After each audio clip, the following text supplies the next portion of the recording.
Buenas tardes a todos. Bienvenidos a la ponencia de esta tarde. Hoy nos toca ver el tema abordaje integral de la enfermedad renal crónica en el primer nivel de atención. Acceso equitativo a la atención a personas que viven con enfermedad renal, retrasando la progresión de la enfermedad. Este día la ponencia está a cargo del doctor Alexander Rosamino. Él es médico familiar de la región de salud central. Bienvenido, doctor. Muchas gracias. Tengan buenas tardes a todos los colegas, compañeros de trabajo, familiares y pacientes que se conectan a esta ponencia. Pues esta tarde tengo el honor de poder compartir los conocimientos respecto a la enfermedad renal y quise iniciar hablando sobre el lema que el Día Mundial del Riñón en este 14 de marzo pasado se tuvo, que fue acceso equitativo a la atención de personas que conviven con enfermedad renal, retrasando la progresión de la enfermedad renal.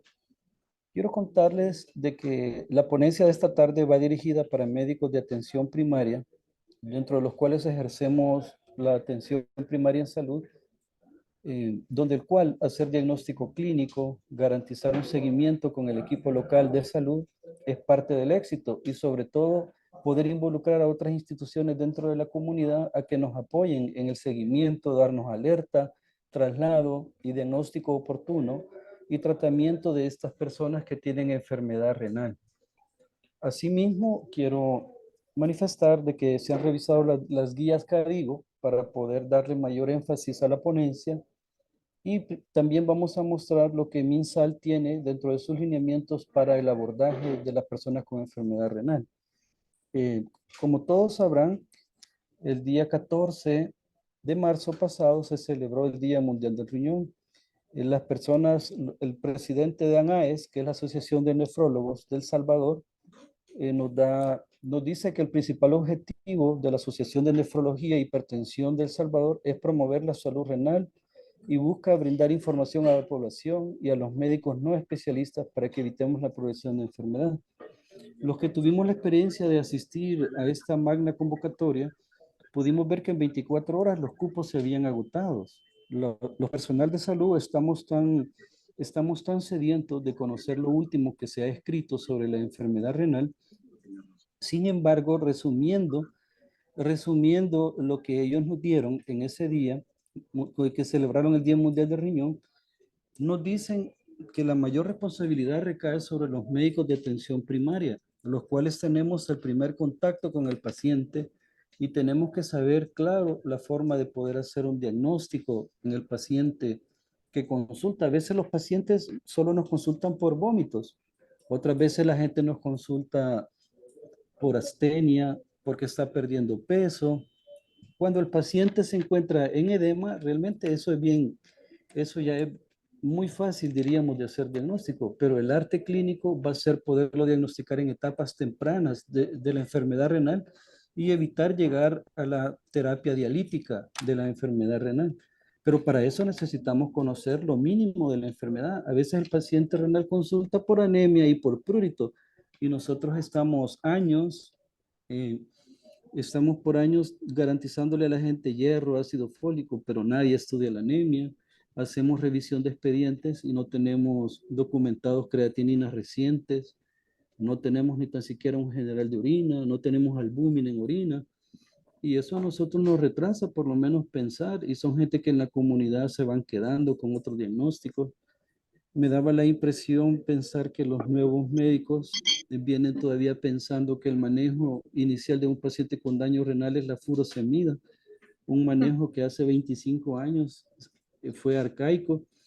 Por lo tanto, la Asociación de Hipertensión y Nefrología de El Salvador nos da la responsabilidad para que nosotros podamos conocer como médicos no especialistas en nefrología, poder tener el diagnóstico en el contacto primario que la población tiene con nosotros, ya que la situación es alarmante en el mundo, porque del 10% de la población mundial padecen enfermedad renal, lo cual se traduce que 850 millones se estiman que conviven con enfermedad renal.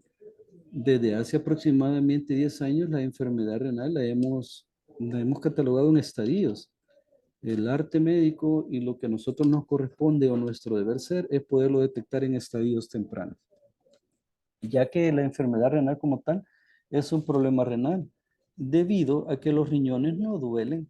El único quejido inicial que tiene el riñón es la proteinuria, pero si nosotros no buscamos proteinuria, no documentamos proteinuria en el paciente, podemos ver este mapa mundial que toda la población tiene enfermos renales. Sin embargo, para la zona de Mesoamérica, se describen en rojos, debido a que nosotros nos encontramos en una epidemia de enfermedad renal. 26 millones de estadounidenses adultos padecen de insuficiencia renal en sus diferentes estadios. Todo el planeta está lleno de pacientes renales y los sistemas de salud están afligidos.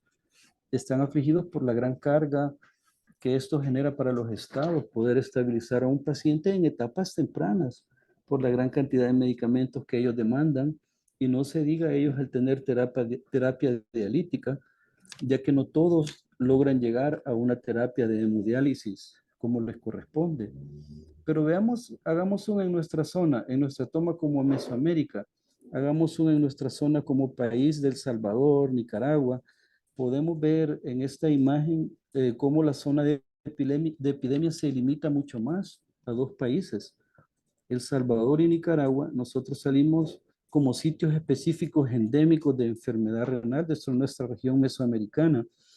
Salimos porque estamos arrojando una gran cantidad de pacientes con enfermedad renal. Esta gráfica nos muestra la prevalencia, cómo coincide la mortalidad con los mapas térmicos.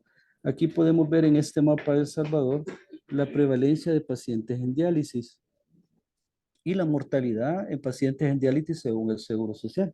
Este fue un estudio del doctor Trabanino, el cual nos permitió tener acceso a esta información y podemos ver cómo coinciden cómo en este tercer mapa tenemos una coincidencia de los pacientes en diálisis y las mortalidades en las zonas térmicas de nuestro país.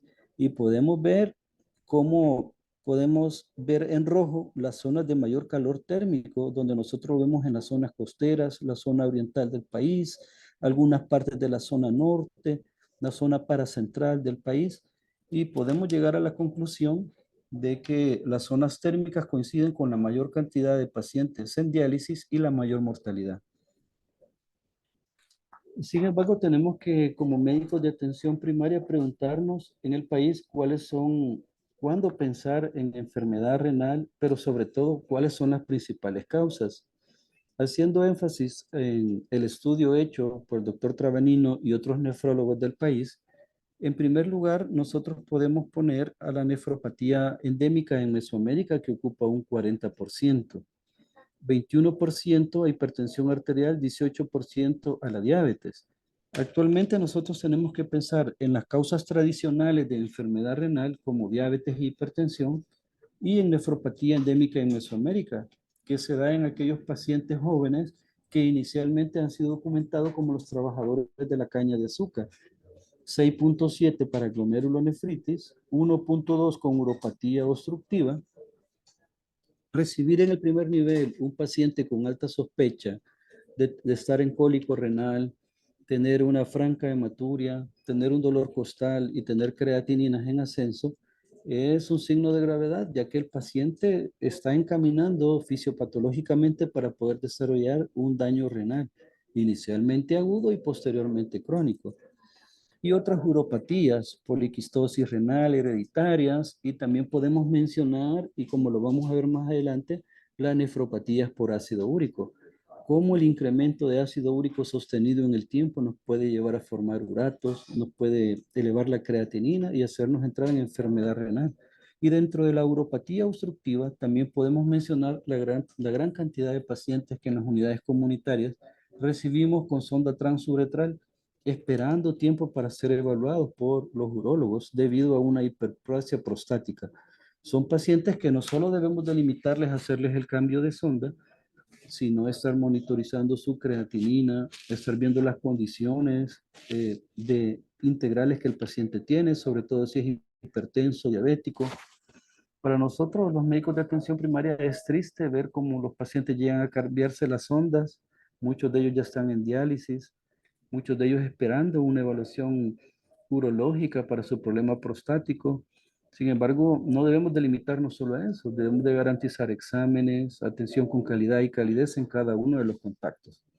Como un tips, en las zonas urbanas y alejadas de las zonas calientes de la costa y de la cuenca del río Lenta, la hipertensión y diabetes siempre siguen las causas más frecuentes de enfermedad renal crónica.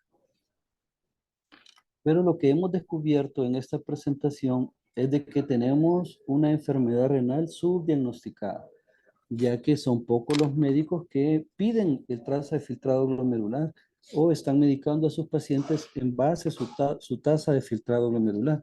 Nosotros revisamos en los expedientes y ahora en el CIS lo pide.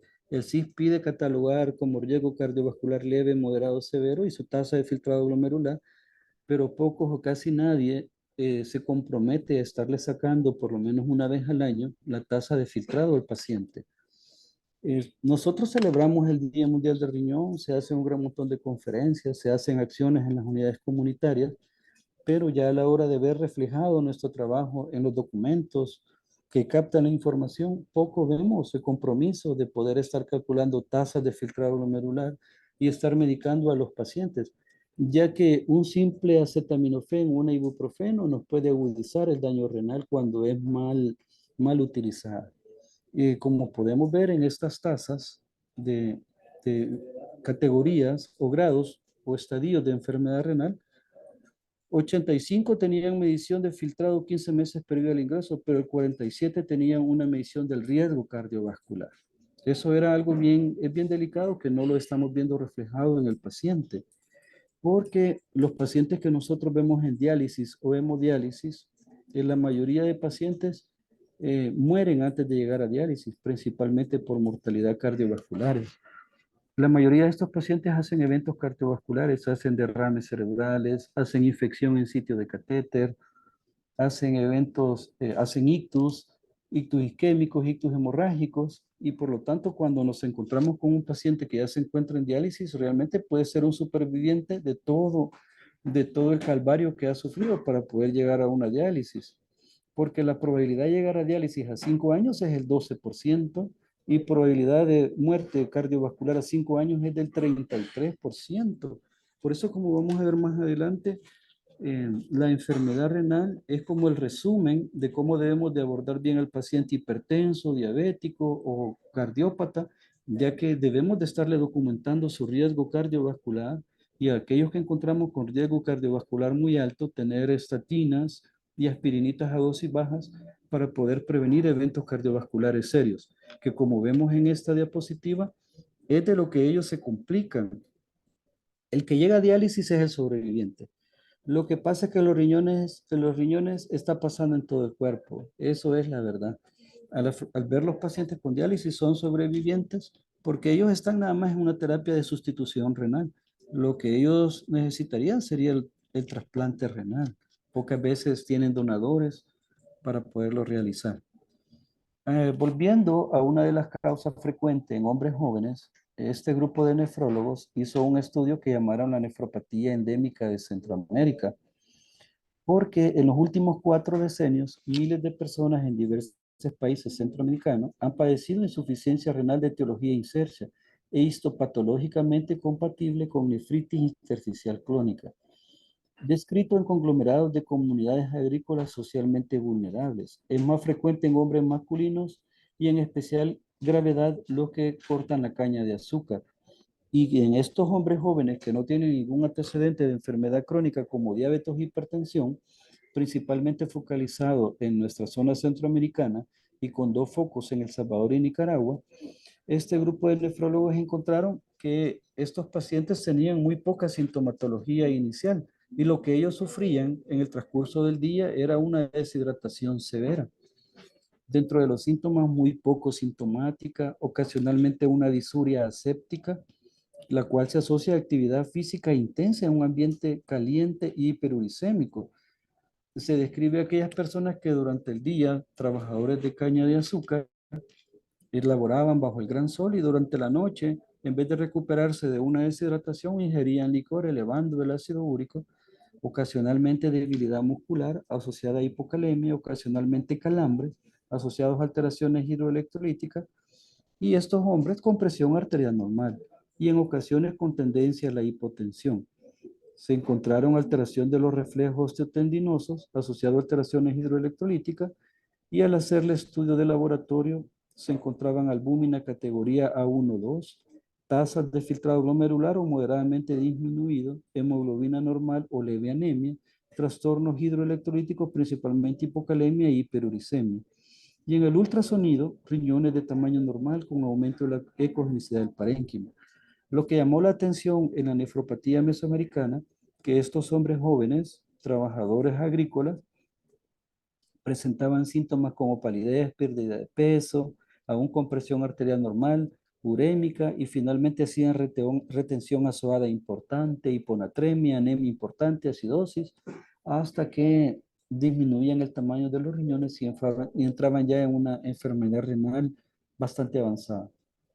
Entonces, este modelo multideterminante causal de la enfermedad renal, principalmente en la nefropatía endémica mesoamericana, que es la enfermedad renal de las comunidades agrícolas de Centroamérica, se encontró hipocalemia, hiperuricemia, algunas causas infecciosas como leptospirosis, exposición a metales pesádicos como arsénico, plomo, exposición a herbicidas como el paraquat, y esta deshidratación recurrente lo llevó a un estrés térmico, golpe de calor repetitivo con recuperación inadecuada, una rhabdomiólisis subclínica que lo llevaba a la falla renal.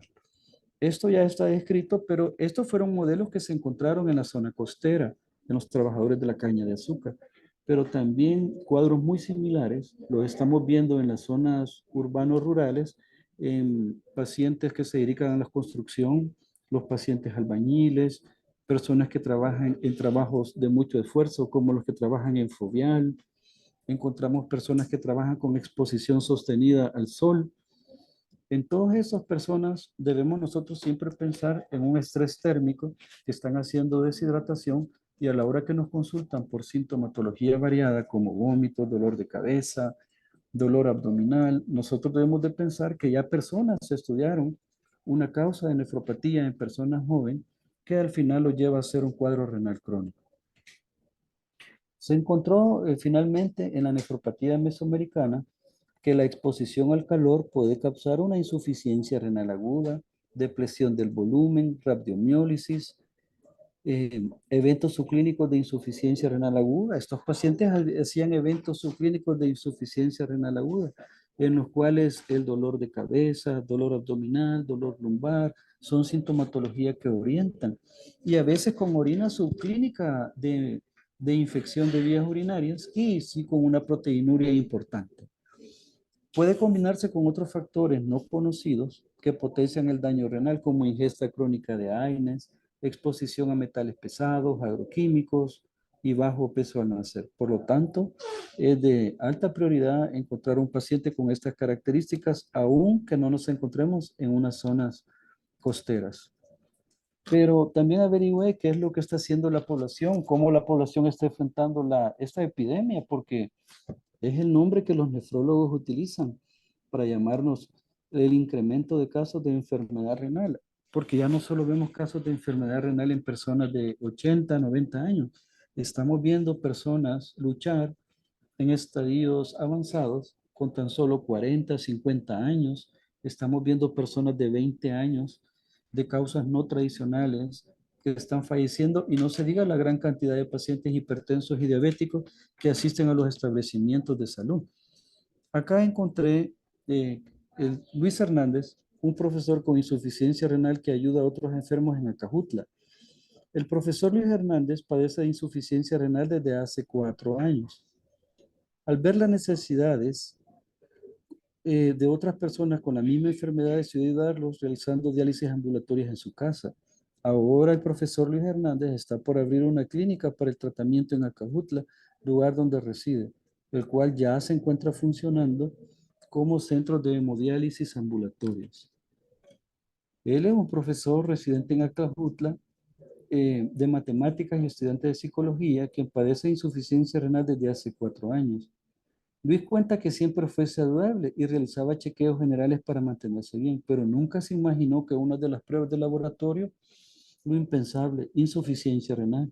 El profesor dice que al principio realizaba hemodiálisis en Santa Ana, pero era muy invasivo y le causaba varios efectos secundarios que le afectaban su calidad de vida. Habría que ver si otras personas, como el profesor, también de causas no tradicionales se habían estado sometiendo a una deshidratación crónica, a un estrés térmico en los riñones, que lo llevaron a hacer alguna nefropatía mesoamericana en zona no costera y que lo pudo haber predispuesto en una edad joven a disminuir su tasa de filtrado y hacer un daño renal estadio 5. La población, veamos que en Santa Ana existe un microbús que va para Santa Ana, comienza la ruta todos los días a las 3 de la madrugada y se llena principalmente con pacientes que viven en Guayapa, una comunidad de agricultores del municipio de Ujutla, que como suele suceder en la zona costera salvadoreña, comparte espacio con grandes extensiones de cultivo de azúcar. Podemos ver que aquí la municipalidad se involucró asignando un microbús para que lo lleve al Hospital San Juan de Dios a realizarse la hemodiálisis. Lo curioso de esta noticia que ustedes pueden encontrar en los medios, todos los presentes de ese microbús habían sembrado caña, abonado caña, rosado caña. Todos aseguran haber visto sobre sus techos las avionetas y los drones, desde los que riegan químicos que ayudan a que la cosecha sea lo que espera o más. Todos han encontrado en este producto una manera de obtener un ingreso en algún momento de la vida hasta que no han podido más. José se desmayó mientras preparaba los químicos para cultivos. Desde entonces está en terapia sustitutiva. Sus riñones dejaron de depurar. Las guías médicas actualizadas sobre el tratamiento de la enfermedad crónica indican lo más conveniente. Entonces, estas noticias nosotros podemos ver de que también en zonas alejadas de la zona costera, las personas que cultivan también tienen un factor común que es la deshidratación crónica y la exposición a agentes químicos, que son pacientes de riesgo. Siempre debemos de catalogar y abordar al paciente, preguntar si ha sido expuesto a algún agroquímico, si vive en zonas de contaminación ambiental de metales pesados, como las zonas de contaminación por plomo, etc. Pero haciendo una revisión, ¿qué es lo que nos dice MinSal? Para nosotros para poder elaborar esta guía, también utilizamos de base lo que MinSal dice respecto a la definición, la clasificación, sumado siempre a las guías CADIGO, que es lo que más actualmente se ha escrito respecto a la enfermedad renal. MinSal nos dice que las principales causas de enfermedad renal en pacientes adultos son la diabetes e hipertensión, asociadas al envejecimiento y obesidad. Además de estas, se describen otras causas como enfermedades glomerulares y tubulointersticiales debidas a infecciones, medicamentos nefrotóxicos, consumo de plantas medicinales, condiciones laborales insalubres, toxinas ambientales y exposición ocupacional a pesticidas, las cuales son las causas no tradicionales, concluyendo como nefropatía mesoamericana. Nuestro arte médico es indagar a aquellos pacientes que se están saliendo de lo esperado, que en cuestión de 6 meses la tasa de filtrado glomerular encuentra en decrecento, empiezan con sintomatología típica, también poder pensar que existen otras causas como lo veremos más adelante. Aquí podemos ver una comparación a Seminsal sobre la enfermedad renal crónica de causas tradicionales que son diabetes, hipertensión arterial y las causas no tradicionales, que son los trabajadores agrícolas, las personas que se deshidratan todos los días y tienen una recuperación incompleta. Pero seamos más objetivos, a veces existen profesiones u oficios de personas que no necesitan estar en un cultivo de caña de azúcar para poderse deshidratar. Podemos ver las personas que ambulatoriamente trabajan bajo el sol, las personas que venden paletas en las calles, los vendedores ambulantes, las personas que trabajan de transportar el transporte público, que manejan buses, las personas que manejan tráileres interdepartamentales. Son personas que también tienen factores de riesgo para poder hacer un daño renal.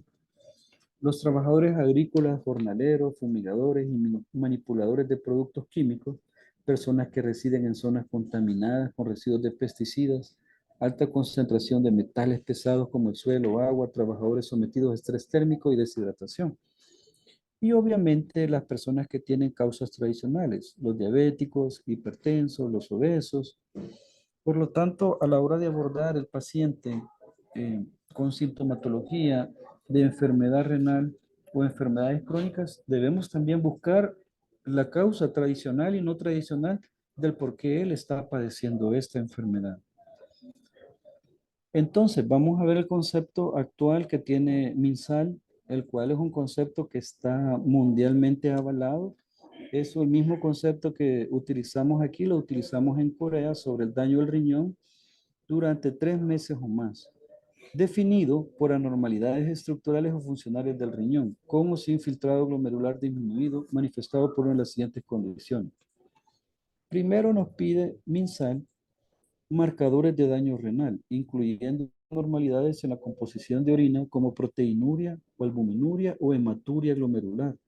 Y en la sangre, creatinina, nitrógeno ureico, ácido úrico y anormalidades electrolíticas o anormalidades detectadas en la ultrarradiografía o TAC, resonancia. Y anormalidades patológicas identificadas a través de la biopsia renal. Esto es como MinSal nos puede decir y que esas alteraciones de la proteinuria, albuminuria, se den por 3 meses o más en el continuo. Y una tasa de filtrado glomerular abajo de 60 ml minuto durante 3 meses o más, con o sin daño al riñón. Entonces, como verán, tenemos dos marcadores que MinSal nos dice. Tenemos que buscar en la cronicidad que el paciente tenga su tasa de filtrado abajo de 60 y que tenga proteinuria o albuminuria. Es bien difícil que hoy tengamos un establecimiento de salud que no tenga tiras reactivas para albúmina creatinina. Es bien difícil y si no lo tienen, debemos de buscar nuestro coordinador y pedir que gestione tener actualizados esas tiras reactivas, porque no podemos brindar una atención al paciente crónico sin poder tener por lo menos una vez al año su creatinina sérica y su tira reactiva albúmina creatinina en orina. Eso es de ley y los equipos supervisores es lo que van a llegar a buscar. Y es la forma como nuestro trabajo debe tener éxito para poderle garantizar a las personas una vez al año. Fíjese bien de que menciono una vez al año porque no podemos estar pidiendo creatinina todos los meses, porque nos acabamos los reactivos para la población en cuestión de meses.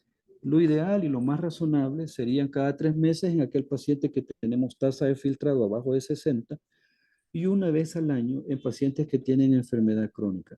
Asimismo, la tira reactiva en orina, la albúmina creatinina.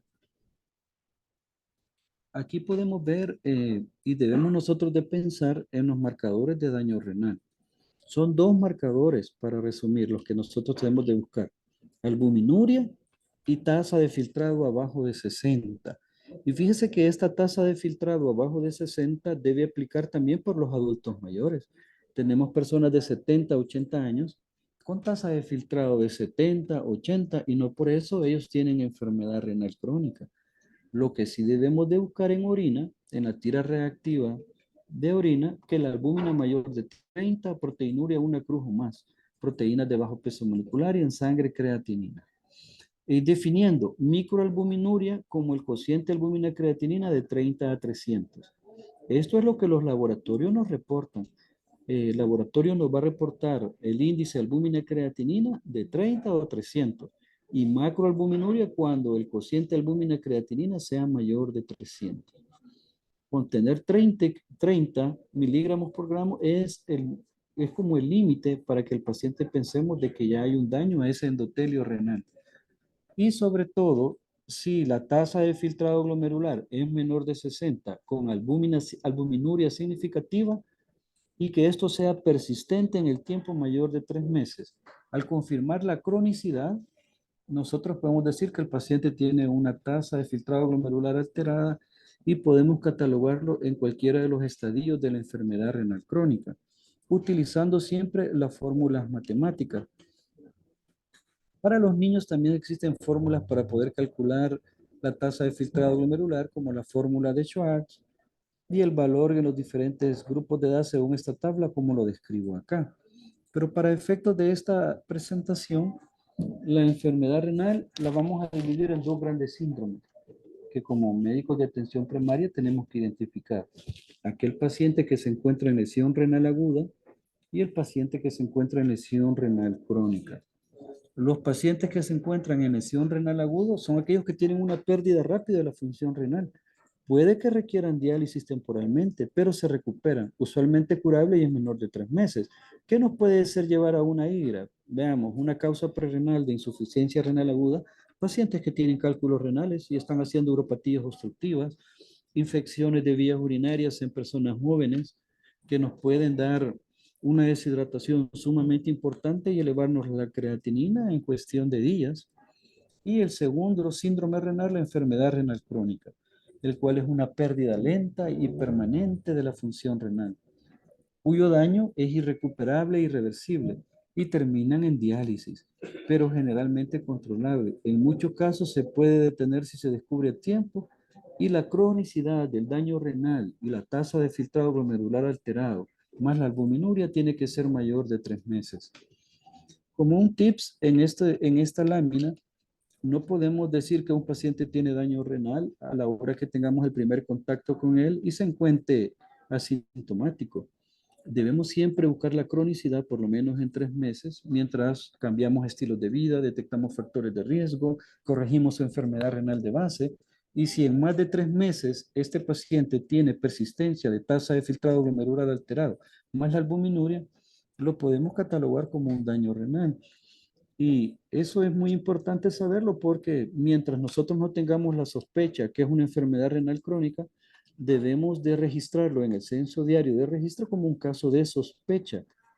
Porque si ya le sumamos que a nivel mundial estamos en el ojo del huracán respecto a una zona de epidemia y nosotros al estar subdiagnosticando o haciendo diagnósticos erróneos de enfermedad renal, vamos a saturar el sistema.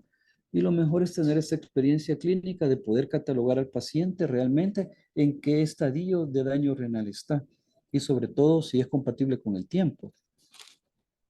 Eh, la revisión que hice con respecto a las guías CADIGOS, que significa Kidney Disease, Improving Global Outcomes, enfermedades renales mejorando resultados globales, es una organización global sin fines de lucro que desarrolla e implementa guías de práctica clínica basada en la evidencia de las enfermedades renales. Antes de las guías CADIGO, nosotros para poder diagnosticar o poder confirmar el daño renal, lo hacíamos dejando tasas de depuración de creatinina en orina de 24 horas. Mandábamos a la gente con las garrafas de orina que en 24 horas la llenaran. Mandábamos ultrarrenales, mandábamos electrolitos y obviamente sabemos que en nuestro medio el acceso a una ultrarrenal para los médicos de atención primaria no es inmediato y la población a veces incluye un costo. No todos tenemos electrolitos en los establecimientos de primer nivel. Las guías CADIGO traducen la evidencia científica mundial en recomendaciones prácticas para médicos y pacientes. El mismo método de diagnóstico que ocupamos hoy en día en el Ministerio de Salud y a nivel mundial en la medicina son las que las guías CADIGO nos han dado para poder diagnosticar enfermedad renal. ¿Y cuáles son estas? Las guías CADIGO nos dicen que para el diagnóstico de enfermedad renal hay categorías y niveles de albúmina. Necesitamos dos cosas para diagnosticar un paciente con daño renal. Necesitamos filtrado glomerular y relación albúmina-creatinina, que hoy lo hacemos fácilmente en tiras reactivas de orina. Con respecto al filtrado glomerular, antes lo hacíamos con la recolección de orina 24 horas. Modernamente se recomienda utilizamos las fórmulas. Ya tenemos la CKD-EPI 2021 simplemente con una creatinina sérica. Y la relación albúmina-creatinina en orina, antes lo hacíamos en recolección de 24 horas, pero ahora basta con una muestra de orina al azar. Como verán, si no tenemos en nuestras unidades comunitarias básicas o intermedias este tipo de métodos diagnósticos, debemos de solicitarlo, porque me puse a buscar cuál ecuación era la más idónea para poder calcular y ya vamos a buscar cuál. Con respecto, proteinuria es la concentración urinaria mayor de 300 miligramos al día de cualquier proteína. Cuando hablamos de proteinuria, estamos hablando de albúmina, inmunoglobulinas de bajo peso molecular o proteínas tubulares. Pero la albuminuria se refiere específicamente a la excreción urinaria de albúmina.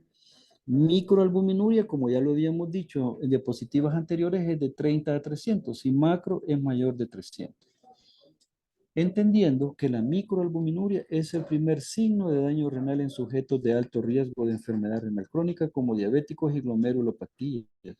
Se correlaciona con proteinuria y se asocia a mortalidad cardiovascular.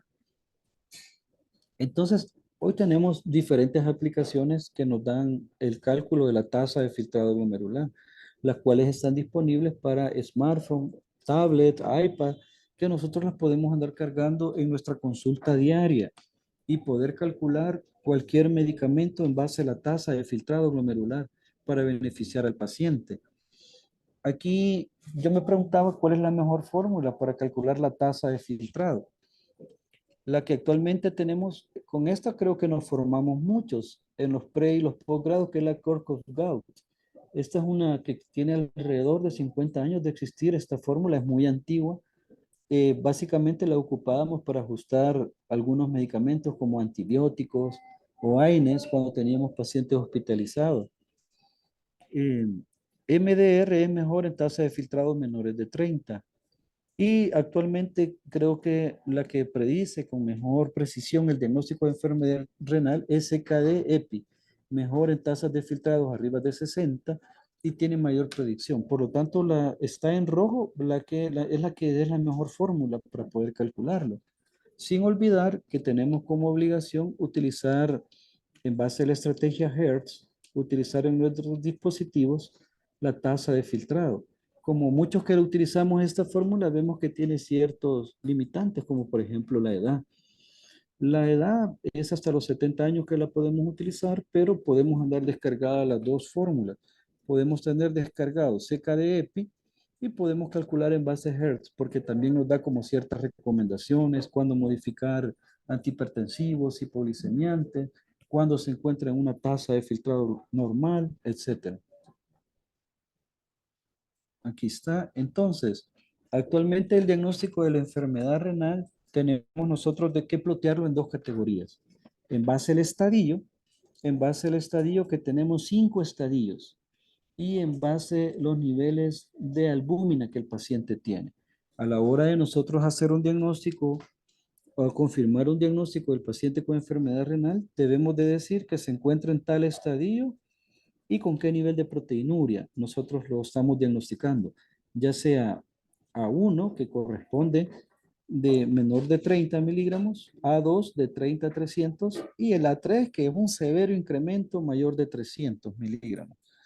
Y sabremos que nosotros como médicos de atención primaria podemos manejar o podemos darle seguimiento al paciente desde el estadio 1 hasta el estadio 3A, porque del estadio 3B en adelante debemos de apoyarnos en un nefrólogo, porque nefrólogo o medicina interna, eso habría que verlo porque nefrólogos a nivel institucional cada vez son menos. Entonces la mayoría han emigrado, ¿verdad? A poner sus centros de hemodiálisis, que les va muy bien por la gran demanda que tenemos como región, lo cual no es cuestionable para esta presentación, pero sí debemos de priorizar con cuál paciente nos vamos a quedar según sus niveles de estadio y cuáles vamos nosotros a mandar a otro nivel de atención. El diagnóstico de enfermedad renal es un proceso dinámico que consiste en la búsqueda activa de anormalidades de estructura y funcionamiento de los riñones, que deben ser confirmadas en una consulta subsecuente después de 3 meses. No podemos medir a un paciente que tiene una infección de vías urinarias o un paciente que tiene una infección respiratoria que en ese momento por casualidad nos trae una creatinina. Obviamente va a estar alterada por el proceso dinámico que su cuerpo está viviendo. Pero si tenemos sospechas, porque si él presenta factores de riesgo, podemos y estamos en la obligación de confirmar ese daño renal en la cronicidad, es decir, a los 3 meses. Debe tomarse en cuenta que el daño puede tratarse de una agudización de una enfermedad renal crónica preexistente o tratarse de una lesión renal aguda. Ello implica una preparada evaluación clínica, pero con respecto a una adecuada preparación clínica, esta tarde yo traigo cuáles son los signos clínicos que debemos de buscar en los pacientes con daño renal, porque preguntábamos a los colegas en servicio social la otra vez qué sintomatología nos dan los pacientes renales. Para sorpresa, ellos manifestaron sabiamente de que era que se hinchaban los pies y que galán fuera que esa fuera la primer signo de un daño renal. Híjole, hiciéramos un súper diagnóstico y podríamos prevenir llegar a la gente a terapias de sustitución renal. Realmente la alteración en 3 meses debemos de medirla para poder confirmar el daño que está teniendo el glomérulo, para que se den todas las alteraciones en equilibrio hidroelectrolítico, ácido base, pasan alrededor, no, a veces no solo son 3 meses, a veces son un año, o es posible que sean más para nosotros poder ver esa clínica de edema de miembros inferiores, la cual no la vemos en todos los pacientes. Eso al momento no es así. Por lo tanto, quiero compartir alguna de la clínica que encontré en libros de nefrología sobre los pacientes. Por ejemplo, cuando una uremia se va a manifestar clínicamente. El paciente con uremia tiene una astenia profunda. Hay anemia y por toxinas urémicas en la mucosa gástrica y en el centro del vómito.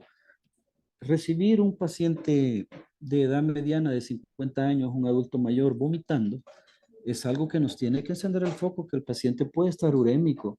Y lo que nos está haciendo es que tiene toxinas urémicas en su mucosa gástrica y por eso viene vomitando. La anorexia, pérdida de peso, desnutrición, la picazón que estos pacientes tienen, el prurito renal asociado a hiperfosfatemia, calambres cuando hay trastorno en la conducción neuromuscular, somnolencia diurna y una coloración pálido terrosa de la piel. ¿Cuántos de nosotros tuvimos el privilegio de ver pacientes así en nuestros hospitales de formación?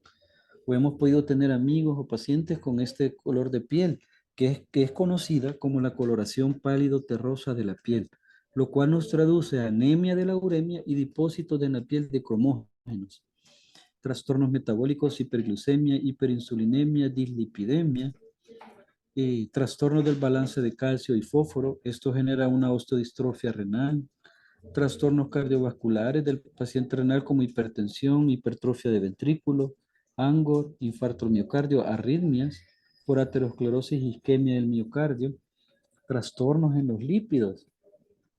Los trastornos en los lípidos en el paciente con enfermedad renal puede elevarse el colesterol y los triglicéridos, pero también puede haber un descenso de las lipoproteínas de alta densidad como la HDL y aumento simultáneo de los triglicéridos. Hay alto de aterogénesis. Entonces, esta clínica, no estemos catalogando, por favor, a la gente que nos consulta como dermatitis alérgica. Estamos en la obligación de ir a revisar en el sistema la última creatinina que este paciente tiene.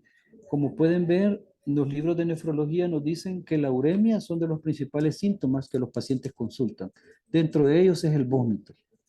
Posteriormente, la palidez, toda anemia tiene que ser investigada. Un prurito sin mayor causa, tenemos que irlo a investigar siempre pensando en que el paciente puede estar en un daño renal. Trastornos pulmonares. ¿Cuántos pacientes en la comunidad vienen con tos de larga evolución, con hipoairación de los campos pulmonares? Y nótese que el edema agudo de pulmón que genera la enfermedad renal no es el mismo edema agudo de pulmón que dan las enfermedades cardiovasculares. El edema agudo de pulmón urémico nos da una imagen en alas de mariposa, desde los hilios hasta la periferia, y dejando libre todo en contorno pulmonar. Pleuritis urémica, su manejo es la diálisis. Cuando es edema agudo de pulmón de causa cardiovascular, el manejo es depresión de volumen, diuréticos a dosis alta. Pero en el paciente renal con edema agudo de pulmón es diálisis. Alteraciones hematológicas, anemia se da por la disminución de hematíes en la médula ósea, disminuye la vida media de los hematíes por aumento de la hemólisis fisiológica, las hemorragias ocultas, hay trastornos de la coagulación, disminución de la eritropoiesis medular. La eritropoietina se produce en el riñón, en las células peritubulares de la médula renal. Esta hormona estimula la médula ósea e induce la producción de hematíes. En la enfermedad renal se destruye el tejido renal y se destruyen las células secretoras de eritropoietina. Por lo tanto, abordar a un paciente tenemos que ser conscientes no solo de verlo, tenemos que examinarlo. Andar el esteto al cuello tiene una gran responsabilidad porque con el esteto tenemos que ocultar a nuestros pacientes crónicos que estamos sospechando que estén en un edema agudo de pulmón y pensar siempre que el paciente se encuentre en un edema agudo de pulmón urémico. Eh, Como vemos, esta persona es una paciente de mi comunidad muy amable, que la tengo en estadio 3A. Tuvo un momento de incremento, tuvo una exacerbación aguda de su enfermedad crónica, no quiso ir a los hospitales. Actualmente ha decidido confiando al manejo que nosotros damos en primer nivel de atención, lo cual es un gran compromiso porque tenemos nuestros límites según la tasa de filtrado glomerular hasta dónde llegar. Los pacientes tienen alteración del aparato digestivo, que se da por irritación local del exceso de urea y sus productos de degradación como el amoníaco. Esto comienza en orofaringe con estomatitis y úlceras en la mucosa oral. Tienen esofagitis, reflujo, gastritis, úlceras gastrodenales y hay ascitis nefrogénica también. Osteodistrofia renal. Producen menos vitamina D3 y el riñón elimina menos fósforo de lo normal. Baja el nivel de calcio en sangre. Alteraciones del sistema nervioso central. Tienen una polineuritis sensitiva y motriz en general simétrica en las 4 extremidades, pero más intensa en las inferiores. Alteraciones gonodales. Tienen impotencia y la infertilidad, disminución del líbido, problemas de la erección y disminución o ausencia de espermatozoides. En mujeres va desde amenorrea precoz a hemorragias intensas y ciclos anovulatorios. Alteraciones del sistema inmunitario. El sistema inmunitario en los pacientes renales se encuentra totalmente deprimido. No se crean anticuerpos al ser vacunados. Las defensas naturales frente a las infecciones están disminuidas. ¿Cómo nos alegramos cuando hace 4 años liberaron ya vacunas propias para el paciente con daño renal? Y que es importante que todos los establecimientos tenemos las vacunas que son destinados para ellos y garantizar que estos pacientes crónicos tengan sus vacunas, ya que una neumonía no va a ser la misma en un paciente no renal que en otro porque el sistema inmunológico en ellos se encuentra totalmente deprimido. Las defensas naturales que tienen ellos contra las infecciones están arrasadas.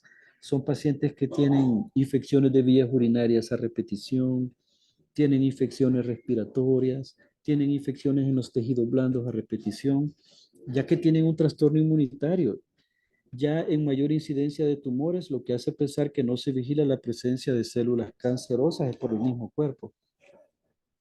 Tienen alteraciones psíquicas más frecuentes, las depresiones, tienen ideación y muchos tienen intentos suicidas al ver la no mejoría de su enfermedad, y si a eso le sumamos que pocas veces no cuentan con un cuidador o una persona que los acompañe a sus evaluaciones en otros niveles de atención, esto le genera mayor depresión y mayor pensamiento de dejarse complicar o dejarse morir, como ellos mismos dicen, en la comunidad. Por lo tanto, como médicos de atención primaria, abordar solos a un paciente renal crónico es bien delicado. Debemos de involucrar a otras disciplinas. Debemos de involucrar a los grupos de autoayuda, a la psicóloga del establecimiento, a la nutricionista, a la educadora. Debemos de hacernos apoyar por los equipos que hacen las visitas domiciliares, porque si esta persona no llegó al control que fue citado, qué bueno fuera ver que tenemos un listado de pacientes en espera para irles a hacerle visitas y ver por qué la niña Juanita Pérez no ha llegado a la unidad de salud, ver si está tomando todavía sus medicamentos. Los que hemos tenido el honor de llegar a las casas de las personas pobres, sabemos cómo somos de bien recibidos y cómo la gente se alegra de ver que su médico está en la comunidad. Dicen, mire, ahí está el doctor, me viene a ver el doctor, y ese día se convierte en un día de alegría porque el doctor dejó de estar en la unidad de salud y lo fue a visitar a su casa y fue a ver que por qué no había llegado. Vemos que no es un mundo utópico, es algo que nosotros podemos realizar si es algo que nosotros lo planeamos con nuestro equipo local de salud.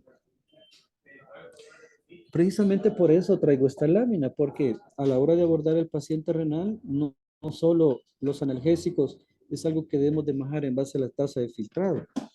Los AINES son los fármacos que con más frecuencia producen empeoramiento de la función renal, dan hipercalemia y mal control de la tensión arterial. Y si es necesario dar analgesia en los pacientes renales, tenemos que darlos en ciclos cortos.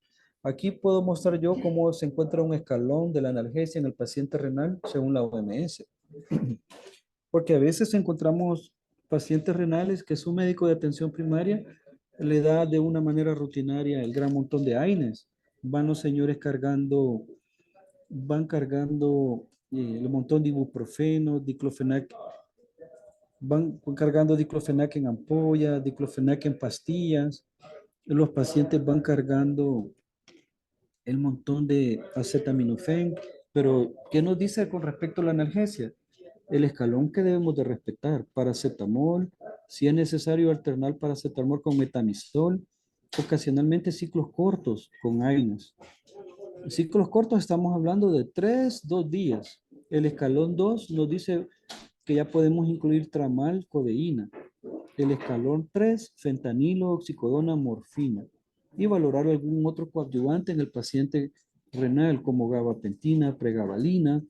Y realmente manejar el dolor en el paciente con enfermedad renal crónica debemos de hacerlo con mucho respeto, ya que el AINE nos puede exacerbar la enfermedad renal crónica o darnos crisis de hipertensión arterial en este tipo de pacientes. A veces, por eso son pacientes que no mejoran porque ingieren de manera crónica ibuprofeno, diclofenac, tramal, codeína, y no lo logramos estabilizar porque el mismo AINE desestabiliza. ¿Cómo no quisiéramos nosotros que los pacientes o que nosotros a la hora de abordar una infección de vías urinarias tan frecuente en el primer nivel, lo hiciéramos en base a la tasa de filtrado glomerular y poder andar esta tablita que antes los buenos maestros nos obligaban a tener en nuestros libritos de bolsillo? A partir de cuánto podíamos utilizar paracetamol, metamizol, el diclofenac, a partir de cuánta tasa de población de creatinina podemos usarlo y según la dosis que aquí describe esta tabla. Como verán, no es antojadizo que cada uno de los AINES, la dosis que se da en base a la tasa de filtrado glomerular y cuántas veces al día, porque no es lo mismo darle a un hombre de 40 años diclofenac cada 6 horas a dárselo a un paciente renal, que posiblemente una diclofenac para poderse depurar en el riñón lo va a hacer en 24 horas. Y por eso ojalá pudiéramos volver y que alguien nos supervisara cómo estamos medicando al paciente según su tasa de filtrado glomerular. Incluso la tasa de filtrado glomerular debe limitar el uso de los hipoglicemiantes. Aquí podemos ver a partir de los 40 ml para abajo, en rojo glibenclamida no la podemos usar en ningún momento porque tenemos gran riesgo de meterlos en hipoglicemia. Metformina podemos utilizarlo de 45 a 59 L minuto, nos da verde la tasa. En amarillo cuando la depuración cae de 30 a 44 ml minuto, pero abajo de esto sí, realmente utilizar metformina ya está contraindicado. Podemos ver insulina como tenemos verde para poderlo utilizar en cada uno de las tasas de filtrado glomerular del pariente, de los pacientes. Y asimismo, los otros hipoglicemiantes debemos de saber en qué momento dejarlo. Por ejemplo, podemos ver que hoy tenemos en los establecimientos de salud glimepiride, el cual nos da un rango mucho más amplio de poderlo utilizar en pacientes con daño renal. Como pueden ver, lo podemos utilizar hasta 30 a 44 ml minutos en pacientes, que es la glimepiride. Nombre comercial, y abajo de 15 ml ya se encuentra en rojo. Y las otras que aún no tenemos en primer nivel de atención. Por lo tanto, y para hacer un resumen, ¿cómo se presenta el paciente? Podemos encontrar al paciente sintomático y paciente asintomático. Sintomático que tienen disuria, poliuria, variaciones en la fuerza, volumen del flujo urinario, hasta obstrucción completa. Que les duela los riñones es bien poco frecuente. La glomerulonefritis suele dar dolor lumbar, hematuria, y el dolor referido a zona renal se debe a un proceso obstructivo e inflamatorio de vías altas. Buscar en la orina hematuria, proteinuria, síntomas generales, aunque algunos de esos son compatibles con otras enfermedades, edemas periorbitarios, mayor por la mañana y en miembros inferiores al final del día, que se recupera por la mañana. Poliuria, nicturia, que son síntomas de la incapacidad del riñón para concentrar la orina, anemia, astenia, hipoxemia, náuseas, vómitos, hipertensión, cefalea, palpitaciones y fatiga. Pero también nos encontramos al paciente asintomático, que se suelen encontrar hipertensos, proteinuria, bacteriuria, aumento de la urea, creatinina en sangre como primer signo de enfermedad renal. También aquí hay un dato de cómo la obesidad disminuye el número de nefronas que tenemos al nacimiento. La obesidad y sobrepeso es un factor de riesgo para el desarrollo de la enfermedad renal al lado de los factores tradicionales como hipertensión, proteinuria y hiperlipemia. La obesidad es una causa reconocida de proteinuria permanente y glomeruloesclerosis secundaria, debido a que la obesidad, catalogada como un proceso inflamatorio crónico, da una vasodilatación glomerular con aumento de la presión hidrostática intraglomerular, cambios que desaparecen al perder peso. Obesidad disminuye el número de nefronas funcionantes, lo que disminuye la masa renal. Y aquí podemos ver una hipótesis entre relación de bajo peso al nacimiento y la progresión a IRS en la vida adulta. Esto es bien importante, ya vamos a ver cómo poder abordar al paciente por ciclo de vida para en cada una de las etapas de la vida poder ir viendo, poder ir incidiendo siempre en obesidad, cambios de estilo de vida, evitar el sedentarismo, la obesidad que nos lleve a una diabetes, de ahí a una insuficiencia renal, ya que a mayor obesidad tenemos el mayor consumo de nefronas y por lo tanto tenemos menos nefronas funcionantes por el mismo proceso inflamatorio y la vasodilatación glomerular permanente. Aquí podemos ver la evolución natural de la nefropatía diabética. También quise investigar cómo es que el riñón del diabético se enferma, cómo el diabético entra en insuficiencia renal. Aquí hay una evolución natural. La nefropatía diabética es una de las complicaciones microangiopáticas más graves de la enfermedad renal. La nefropatía diabética se define como una proteinuria mayor a 300 miligramos en ausencia de otra patología renal. Se acompaña de hipertensión y disminución de la función renal. También se acompaña de retinopatía diabética. La hiperglicemia es la alteración fundamental y lo que daña el riñón. La elevación de la presión arterial produce daño vascular e incrementa la presión intraglomerular. Debemos de sospechar una nefropatía no diabética cuando encontremos signos discordantes como deterioro rápido de la función renal en forma de glomerulonefritis, hematuria persistente, proteinuria progresiva o fondo de ojos sin retinopatía. Aquí podemos ver cómo la nefropatía diabética, cada vez que se deteriora la función renal, cómo exponencialmente nos va aumentando el riesgo cardiovascular, desde microalbuminuria, proteinuria a insuficiencia renal. ¿Por qué el paciente con diabetes mellitus no lo podemos chinear mucho en el primer nivel? Cuando tenemos niveles de glicemia arriba de 200, aquel paciente diabético que está con proteinuria persistente o está con hematuria, debemos de garantizar trasladarlo a otro nivel de atención, porque en nuestras manos no está haciendo la evolución natural de la nefropatía diabética y en nuestras manos este paciente va a pasar de un estadio 3A a un estadio 5 de enfermedad renal y requerir terapia de trasplante renal en nuestras manos. Por lo tanto, el paciente diabético es como en su evolución natural se daña el riñón. También tenemos la enfermedad renal inducida por ácido úrico. Es bien frecuente encontrar unos pacientes con hiperuricemia permanente. No le buscamos factores de riesgo, no investigamos qué es lo que está comiendo, porque tenemos pacientes que comen 2 o 3 veces hígado de res a la semana, o pacientes alcohólicos que también son factores de riesgo para poder incrementar la creatinina. La nefropatía por uratos es una enfermedad renal crónica, se caracteriza por el depósito de cristales de urato sódico en el espacio intersticial renal junto a una respuesta inflamatoria crónica y fibrosis intersticial. Antes, la nefropatía inducida por ácido úrico se observaba en pacientes que tenían gota, tofacia. Hoy en día ya no se observan tofos a nivel renal o articular, pero sí los niveles de ácido úrico alto nos pueden llevar a ser una enfermedad renal crónica. La fisiopatología de la relación entre hipertensión arterial, hiperuricemia y daño renal, hay vasoconstricción renal mediada por disfunción endotelial y activación del sistema renina-angiotensina, aumento del estrés oxidativo y liberación de citoquinas. Esto lo traje porque dentro de las nefrologías nos menciona que el paciente que tiene hiperuricemia debemos de irle a buscar factores de riesgo que nos pueden llevar a hacer una falla renal crónica, porque el simple hecho de tener niveles altos de ácido úrico ya tiene un daño endotelial.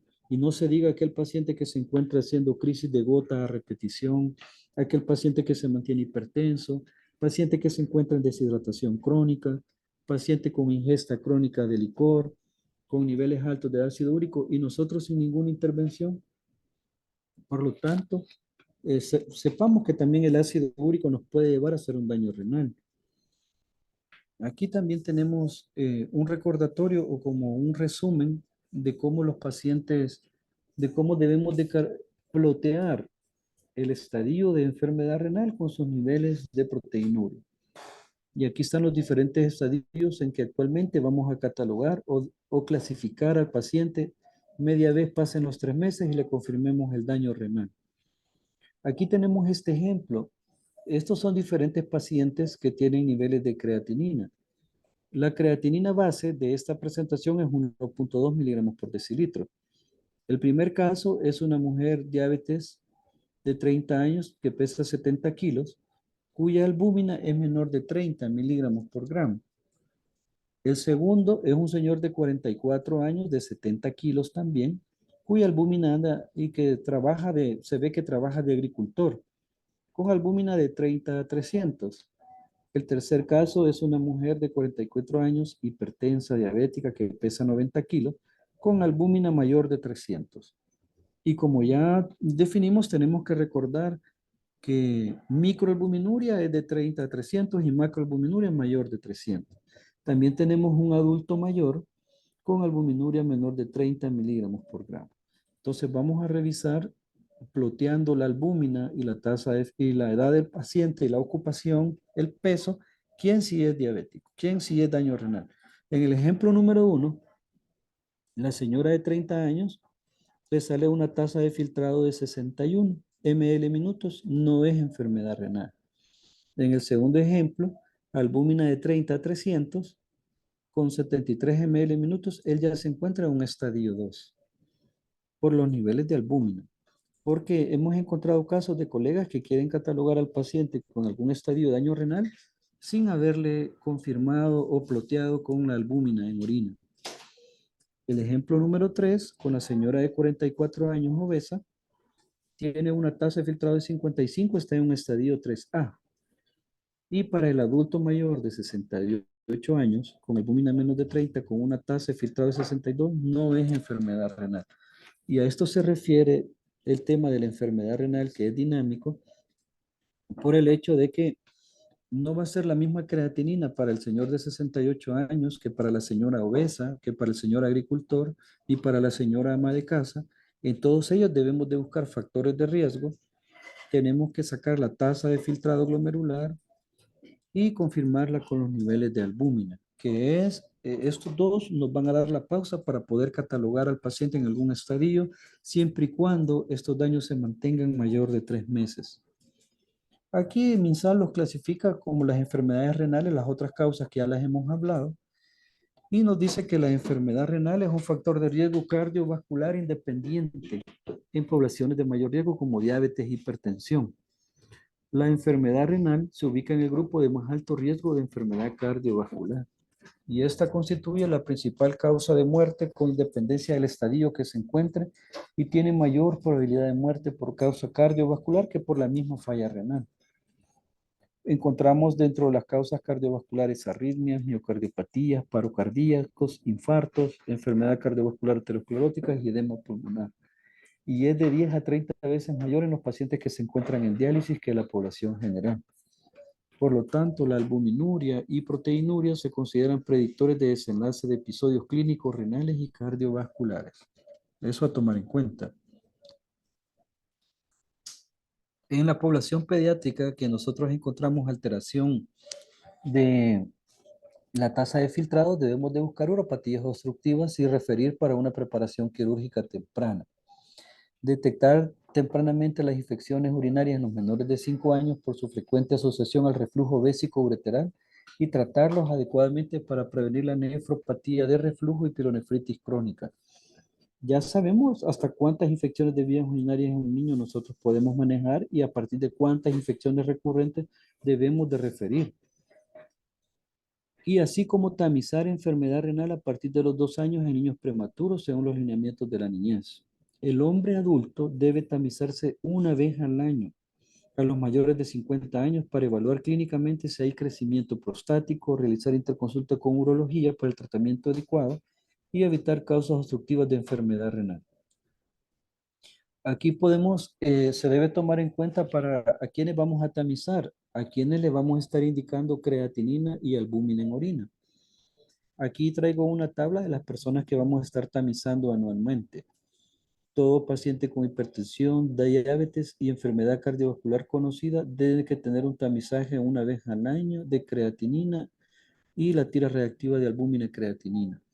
Trabajadores agrícolas o con exposición directa a plaguicidas tenemos que tamizarlos. Personas que consumen AINES de forma crónica, pielonefritis recurrente, independientemente del género y la edad, tamizarlos. Uropatías obstructivas tienen que tener su tamizaje. Toda mujer embarazada con enfermedad no transmisible y factores de riesgo. Aquí quiero hacer un paréntesis que toda embarazada que tiene una enfermedad tiene que tener dentro de su primer perfil prenatal su creatinina. Y aquellas señoras que han tenido su evento obstétrico como preeclampsia con signos de gravedad y que se ha sulfateado, también tenemos que darle un seguimiento a los niveles de creatinina posterior al parto, tal cual lo dicen los lineamientos. Todo paciente con cuadro sugestivo de diabetes, hipertensión y enfermedad renal. Tamizar para diabetes, hipertensión, enfermedad renal y dislipidemia.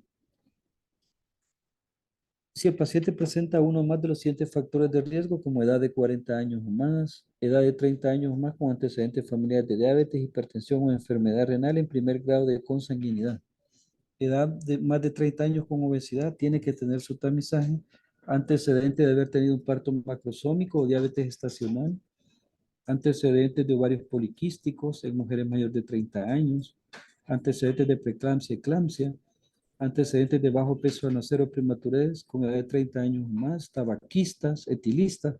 Como vemos, es bien amplia la gama para poder tamizar a los pacientes, pero más que tamizarlo, tenemos la obligación de buscar factores de riesgo, buscar sintomatología de uremia inicial para nosotros poder catalogar al paciente en algún estadio de enfermedad renal.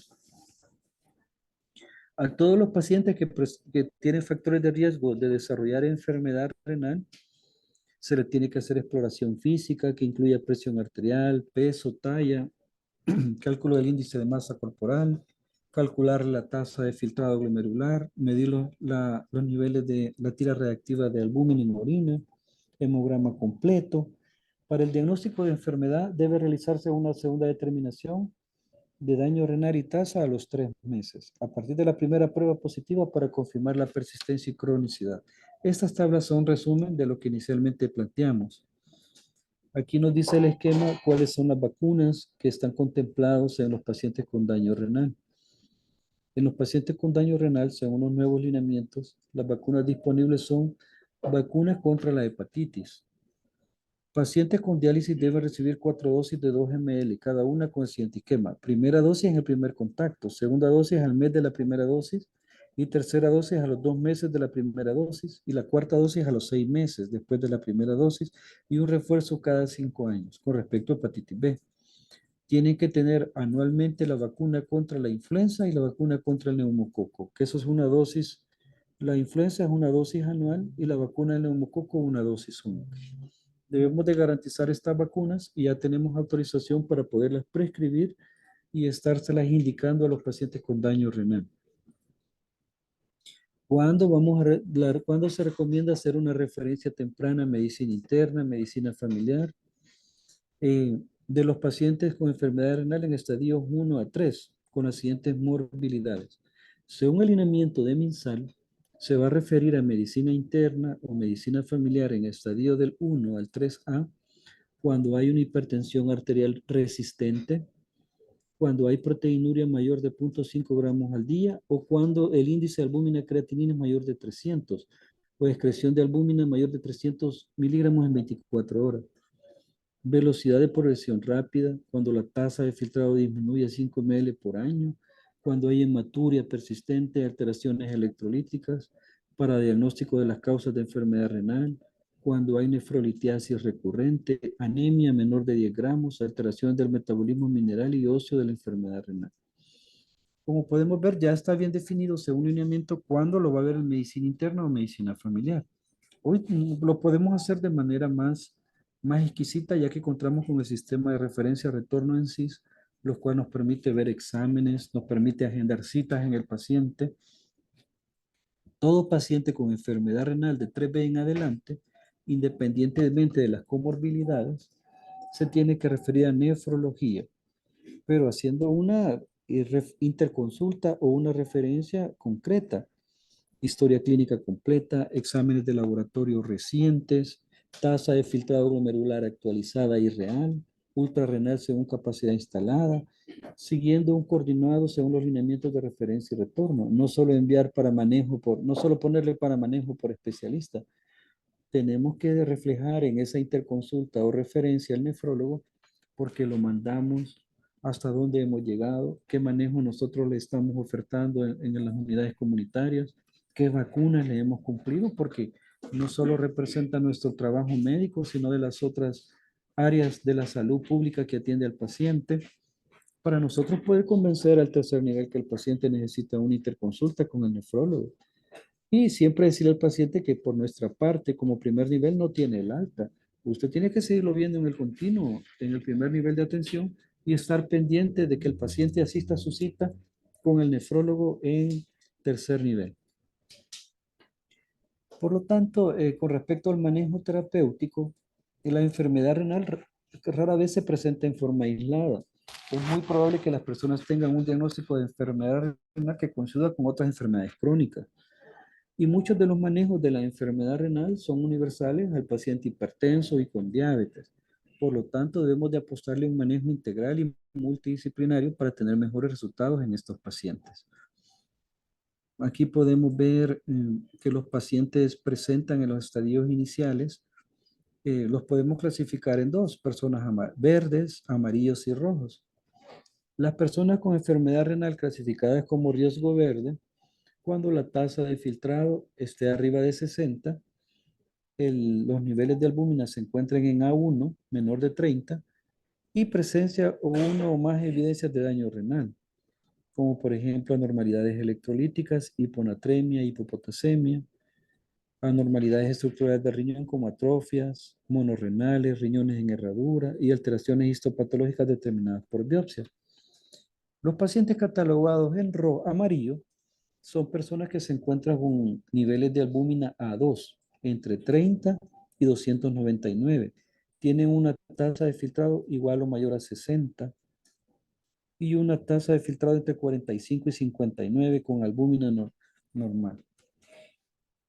Entonces aquí nos da como un algoritmo de qué es lo que tiene que hacer cada uno de por los colores. Por ejemplo, el color amarillo, consulta médica anual. Consulta médica anual, control de la presión arterial, glucosa, dislipidemia, IMC, tasa filtrada, cambios en el estilo de vida, corregir desbalances hidroelectrolíticos y evaluación cardiovascular para reducir la progresión. Por una unidad intermedia. Y en hospitales, la evaluación ya que incluya la determinación de electrolitos. Cada uno de ellos garantizar la educación de evitar medicamentos nefrotóxicos, depresión de volumen sin una adecuada reposición de líquidos y electrolíticos, evitar la sudoración profusa, diarrea, fiebres, hemorragias, eliminar para todas las unidades, tanto intermedias, básicas y hospitales, eliminar el consumo de tabaco, incorporarlos a grupos de autoayuda, prescripción del ejercicio, salud mental, seguimiento nutricional, realizar exámenes de laboratorio en consulta de seguimiento, creatinina, albúmina, eso, incluso las básicas deben de garantizarlo, de que tengan su hemograma completo, su creatinina, su albúmina por lo menos una vez al año. Las personas que son clasificadas con riesgo anaranjado son aquellos que tienen niveles de albúmina A2 y una tasa de filtrado glomerular igual o mayor a 60 ml por CKD-EPI y tasa de filtrado entre 45 y 59 ml minutos o con albuminuria normal. Esto, las personas clasificadas con rojos ya son personas que se tienen que preparar para terapias de reemplazo renal, preparación para el tratamiento médico conservador no dialítico. Aquellos que se encuentran con niveles de albúmina A3 severamente incrementado la albuminuria. Y podemos ver también tanto la reducción de la tasa de filtrado como la albuminuria significativa son factores de riesgo independientes para desarrollar enfermedades cardiovasculares. Aquí podemos ver el riesgo de muerte por enfermedad cardiovascular de estos pacientes, el cual se ve incrementado a medida que disminuye la tasa de filtrado glomerular.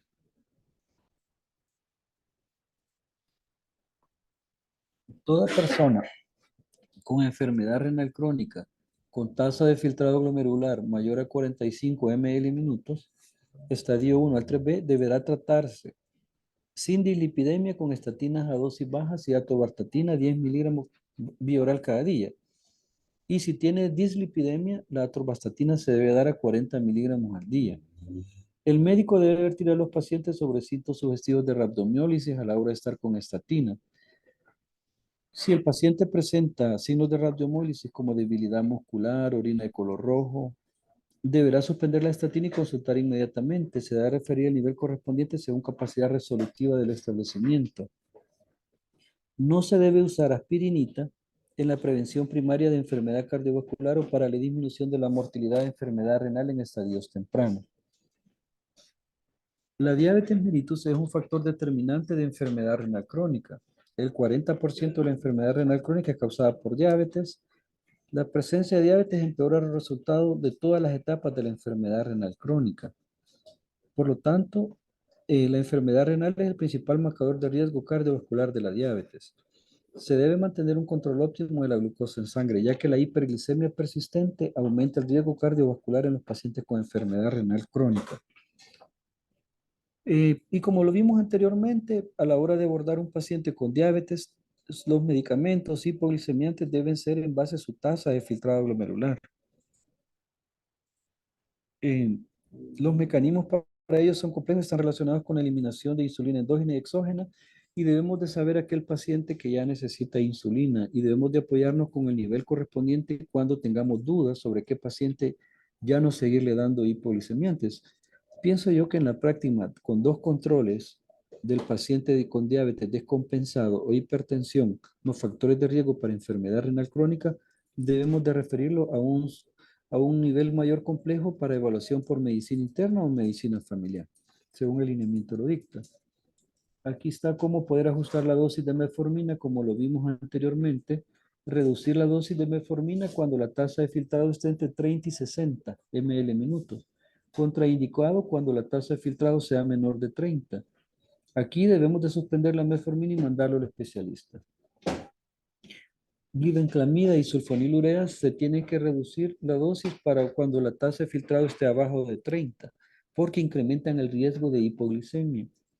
Insulina, dosis normales ajustadas a nivel de glucosa en sangre. A medida que la tasa de filtrado disminuye, aumenta el riesgo de hipoglicemia. Eso es tener en cuenta la dosis que le vamos a calcular de punto a 1 a punto 6 unidades por kilo de peso del paciente con insulina. Como verán, para poder seguir con hipoglicemiantes en un paciente con diabetes que le sospechamos o que tiene confirmado la enfermedad renal, debemos de ajustar la dosis de medicamentos porque en ambos escenarios, tanto de metformina como sulfonilureas, incrementamos el riesgo de hipoglicemia. Por lo tanto, la hipertensión es una causa de complicación de enfermedad renal y puede ser difícil controlarlas. Los riesgos de una hipertensión no controlada incluyen progresión de la enfermedad renal y un mayor riesgo de infarto o evento cerebrovascular. Y aquí con la hipertensión arterial tenemos que revisar que aquellos medicamentos como los IECA y los ARA2 que incrementan los niveles de potasio, darlos con mucha precaución o darlos con dosis bajas para mantener siempre la nefroprotección, ya que incrementan los niveles de potasio en sangre. Asimismo, como los diuréticos tipo tiazida incrementan los niveles de ácido úrico, tener mucha precaución a la hora de prescribirlo, siendo al momento los calcio antagonistas como los más idóneos para poder controlar las presiones altas en los pacientes o los diuréticos de techo alto. Aquí es un resumen de cuándo poder dejar IECA. Se debe comenzar, los IECA se debe comenzar con enalapril como primera línea y se debe utilizar la dosis máxima tolerada de IECA. Si presentan tos o algún efecto adverso como angioedema, podemos pasarlos a ARA2. No se debe utilizar el tratamiento combinado de IECA con un ARA2.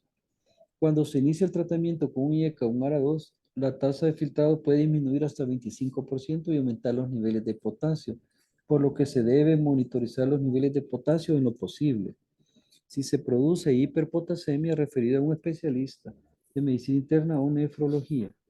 Los IECA, ARA2 y diuréticos pueden suspenderse temporalmente durante una enfermedad renal aguda.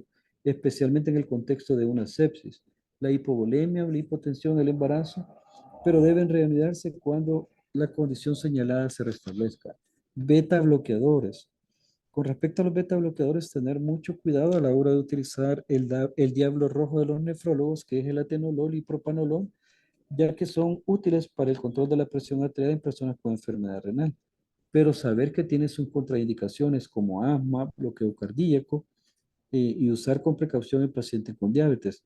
Y los calcio antagonistas se pueden utilizar con personas con angina, adultos mayores y hipertensión arterial sistólica. Esto es un resumen de la magnitud que dan los niveles de albúmina, que está directamente relacionada con el riesgo, con el deterioro de la función renal y mortalidad cardiovascular.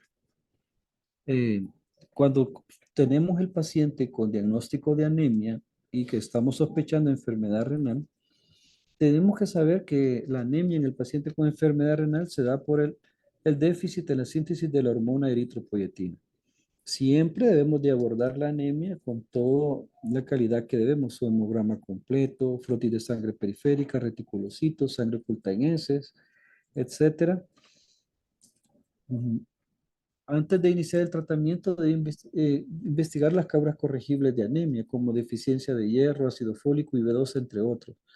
Suplementos de hierro se pueden prescribir en el paciente con enfermedad renal, 300 miligramos una tableta al día, suplementos de ácido fólico, 5 miligramos al día, y referir a segundo o tercer nivel en aquellos pacientes para el manejo con eritropoyetina humana recombinante cuando la hemoglobina sea menor de 10. Es un criterio de referencia que está descrito en el lineamiento. Aquí un resumen de cómo el lineamiento nos dice de cómo se va a administrar la eritropoyetina en el primer nivel de atención y el seguimiento que se le tiene que dar. Más sobre cuánto la eritropoyetina humana, la dosis y las precauciones que se deben de tener. En pacientes también con enfermedad renal nos dicen cómo poder estar pensando siempre con los niveles de ácido úrico. Un ácido úrico mayor o igual a 7. Se debe iniciar tratamiento con alopurinol, 300 miligramos por día en paciente con estadio 1 y 2. Y en estadio 3 ajustar la dosis a la media tableta, que son 150 miligramos al día. Ya estadios 4 y 5 con hiperuricemia, ajustar la dosis según por el especialista. Hablando de ácido úrico, que alopurinol, que es el que tenemos disponible en primer nivel, aunque no es el único medicamento utilizado para la hiperuricemia que se encuentra a nivel mundial. También recomendar con respecto al ácido úrico los principales alimentos de nuestra dieta salvadoreña que incrementan el ácido úrico.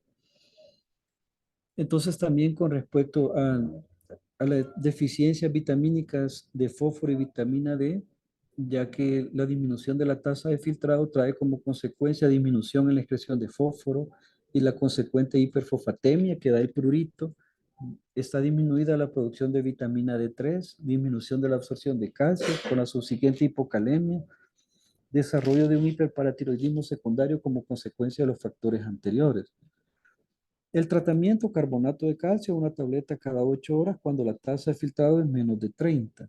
Análogos de vitamina D de acuerdo al criterio del especialista, que son parte de los micronutrientes que el manejo del paciente con enfermedad renal crónica debe tener, porque son vitaminas u oligoelementos que el cuerpo ya no produce o ya no absorbe. Por lo tanto, debemos de garantizar que el paciente tenga estos aportes permanentes en el curso de poder retrasar la progresión de enfermedad renal. También el seguimiento de la puérpera que presenta preeclampsia, que es un evento obstétrico de riesgo para hacer una enfermedad renal a corto plazo. Hacer un cortón puerperal temprano de 7 días. Como podemos ver, al abordar una puérpera que ha tenido una preeclampsia con signos de gravedad que ha sido sulfateada, debemos de garantizar su control puerperal temprano, antes de los 7 días. Control a los 42 días. En este control se indicarán los siguientes exámenes. Creatinina para estimar la función renal a través de las fórmulas que ya hablamos y un examen general de orina para determinar proteinuria y albuminuria para el control de internista a los 3 meses posterior al parto. No debemos de dejar de lado estas personas porque eran las que antes nos hacían enfermedad renal crónica a los 3 años debido al evento obstétrico de riesgo. Si en la valoración clínica y de laboratorio por internista es normal, la paciente debe ser referida al primer nivel de atención para ser evaluada por el médico general al menos una vez al año por los siguientes 10 años. Y en ese control de salud que le damos a la embarazada, debemos de garantizar tener creatinina y albúmina en orina, repitiendo de forma anual los exámenes de creatinina sérica para estimar la función renal a través de las fórmulas matemáticas ya descritas, examen general de orina para determinar la proteinúria y albúmina, haciendo énfasis en la promoción y educación de los estilos de vida saludables. Si durante el seguimiento clínico por el médico general se detectan alteraciones en la función renal, se debe referir al médico internista. Considero que el seguimiento a la puérpera en el primer nivel de atención tiene que ser bien exquisito en la puérpera que ha tenido el evento obstétrico de riesgo de hipertensión arterial, porque este evento cardiovascular de riesgo los puede llevar a una enfermedad renal si nosotros descuidamos el monitoreo anual de creatinina y albúmina en orina. Si la primera evaluación clínica por el internista resultara anormal, será referida a consulta de alto riesgo reproductivo si cumple criterio y se repetirá el examen en 3 meses, siempre para ser visto por medicina interna. Si la segunda evaluación clínica se reporta normal, será referida al control anual por medicina familiar. Si la segunda evaluación clínica se reporta anormal, la paciente se debe ser referida al nefrólogo para valoración y seguimiento ante la sospecha de enfermedad glomerular. Como verán, el seguimiento de la puérpera en los comités locales, en las unidades comunitarias materno-infantil, deben de garantizar en el listado de pacientes puérperas que han tenido preeclampsia que este seguimiento sea real y exista, porque si no, en nuestras unidades comunitarias vamos a estar contribuyendo en estadísticas a mayor número de casos de esta actual epidemia de la enfermedad renal crónica. El objetivo de las guías en el manejo realmente nos piden un manejo integral, como verán en todos los pacientes que por ciclo de vida tienen factores de riesgo para poder tener daños, desde la embarazada obesa que eleva la presión arterial hasta los niños prematuros menores de 2000 gramos que debemos de seguirlos, los adolescentes obesos, el adulto con sedentarismo, obesidad, factores de riesgo para enfermedad renal. Las guías CADIGO nos dicen un manejo integral para reducir el riesgo de progresión de la enfermedad renal y de enfermedad cardiovascular. Nos piden buen control glicémico, buen control de la presión, tener en cuenta los niveles de lípido en sangre, garantizar los mejores medicamentos que el paciente tenga, darle seguimiento a la dieta, el ejercicio, la cesación del tabaco, el peso, mejorar los estilos de vida, tenerlos en grupos de autoapoyo. Se recomienda dieta alta en vegetales, fibra, granos, legumbres, proteínas vegetales y frutos secos, reducir los carbohidratos refinados y bebidas endulzadas. Las guías CADIGO nos mencionan lo ideal que debe tener el plato del paciente con enfermedad renal. Las guías CADIGO nos dicen que la proteína no está prohibida, está moderada. No es como hace 15 años en el pregrado nos decían que el paciente renal no debía de ingerir proteína, porque la desnutrición actualmente lleva al paciente renal más rápido a la diálisis o a la muerte. No prohibamos las proteínas, no restringamos las proteínas a los pacientes con desnutrición o hipoalbuminemia. Aquí están las cantidades por gramo que el paciente puede ingerir proteínas de origen animal y origen vegetal. Podemos garantizarle carnes blancas, puede comer carnes rojas 1 o 2 veces por semana, puede comerse un huevo al día, puede comer pan integral, puede comer arroz. Lo que sí es importante, históricamente está documentado, la restricción de líquidos del paciente ya en estadios 4 y 5, que es real. Y debemos nosotros de plantearle al paciente que no es solo tomar abundantes líquidos, sino cuando ya se está el daño instaurado en estadio 4 y 5, disminuir la cantidad de líquidos del paciente. Aquí traigo los suplementos nutricionales que en el mercado se encuentran para añadirles al paciente con enfermedad renal.